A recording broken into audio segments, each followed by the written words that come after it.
તો આજે આપણે બનાવવા જઈ રહ્યા છીએ રેસ્ટોરન્ટ અને ધાબામાં મળતું એવું ટેસ્ટી એવી દીવાની વેજીટેબલ હાંડી. તો ચલો જોઈ લઈએ રેસીપી અને બનાવવાની પણ શરૂઆત કરી દઈએ. તો રેસીપી માટે પહેલાં આપણે કઢાઈ લઈશું સ્લો ટુ મીડિયમ હીટ ઉપર. એમાં આપણે 4 ટેબલ સ્પૂન તેલ એડ કરવાનું છે. સાથે જ એમાં એક સ્લાઇસ કરીને મોટો કાંદો લેવાનો છે, જે રફલી ચોપ કરીને લઈ શકો તમે. આપણે તેલમાં મિક્સ કરી લઈએ. સોફ્ટ થાય એટલે આપણે એમાં 1 ટેબલ સ્પૂન લસણની પેસ્ટ એડ કરવાની છે. લસણની પેસ્ટની થોડી કચાશ ઓછી થાય ત્યાં સુધી આપણે મિક્સ કરશું. સાથે જ 3 ટમેટાં લેશું રફલી ડાઈસ કરેલા, મિક્સ કરી લેશું.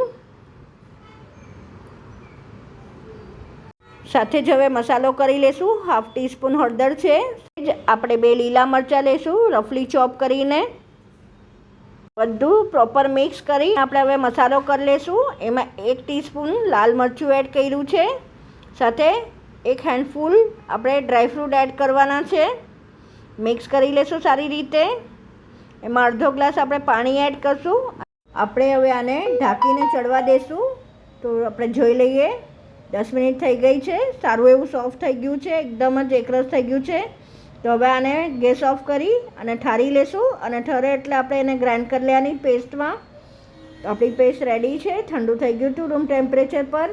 આપણે ફરીથી એ જ કઢાઈ લઈ લેશું. એમાં 1 ટેબલ સ્પૂન જેવું બટર લઈ લેશું અને સાથે ઇક્વલ પ્રપોર્શનમાં તેલ બી એડ કરી દઈશું. તેલને બટર થાય એટલે આપણે એની અંદર 1 ટીસ્પૂન જીરું એડ કરવાનું છે. આપણું જીરું કકડી જાય એટલે આપણે એક ચોપ કરીને નાનો કાંદો લેવાનો છે, જે મિક્સ કરી લેશું. એનો થોડો કલર ટ્રાન્સફર થાય એટલે આપણે 1 ટેબલ સ્પૂન લસણ નાખવાનું છે. અને એ પણ સરસ એવી એની કચાશ ઓછી થાય એટલે આપણે લીલી મરચી છે એક સુધારીને લીધેલી છે, એને બી મિક્સ કરી લઈએ. સાથે જ 1/4 ટીસ્પૂન હળદર એડ કરશું. 1 ટીસ્પૂન આપણે મરચાંની પેસ્ટ એડ કરી છે. લાલ મરચું જે આપણે હોય છે સોક કરીને લીધું છે, મિક્સ કરી લઈએ.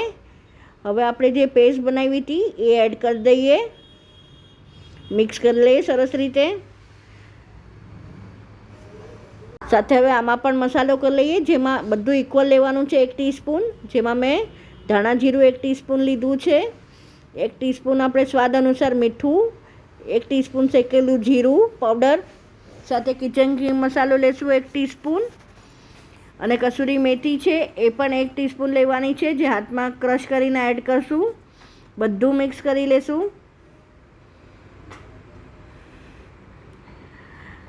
તો તમે જોઈ શકો બધું મિક્સ થઈ ગયું છે. તો આ સમયે આપણે અડધો કપ પાણી એડ કરવાનું છે, જે મેં આપણે મિક્સર જારમાં ગ્રાઇન્ડ કર્યું હતું એમાં એડ કર્યું છે પાણી, અને એ મિક્સ કરી દીધું છે. હવે આપણે આને ઢાંકીને ચડવા દઈશું. આપણે આને 5 મિનિટ ઢાંકીને ચડવા દીધી હતી. તો હવે આપણે આમાં 1 ટીસ્પૂન ઘી એડ કરશું. ઘી સરસ મિક્સ કરી લઈશું. હવે આપણે આમાં 3 tablespoon fresh cream add કરવાનું છે. હવે સરસ રીતે એકદમ મિક્સ કરી લઈશું. સાથે મિક્સ આપણે સ્ટીમ વેજીટેબલ્સ છે એ એડ કરશું, જેની અંદર ફ્લાવર, ગાજર, ફણસી, વટાણા આ બધું લીધું છે મેં. સાથે જ 1/2 કપ ઘરનું બનાવેલું પનીર છે, મેં સ્ક્વેર કટ કરીને એડ કરી દીધું છે. હવે આપણે બધું મિક્સ કરી લઈશું અને 10 મિનિટ આમનામ જ ચડવા દઈશું એને, જેથી કરીને વેજીટેબલ્સમાં બધો સ્વાદ બેસી જાય ગ્રેવીનો. તો તમે જોઈ શકો છો સરસ થઈ ગયું છે અને ઘી ને બટર ને બધું છૂટું પડ્યું છે. તો સર્વ કરી દઈએ. તો સર્વ થઈને રેડી છે મારી રેસીપી. આઈ વિશ તમને મારી આ રેસીપી ગમી હશે. જો ગમી હોય તો લાઈક, શેર અને સબસ્ક્રાઈબ કરવાનું નહીં ભૂલતા.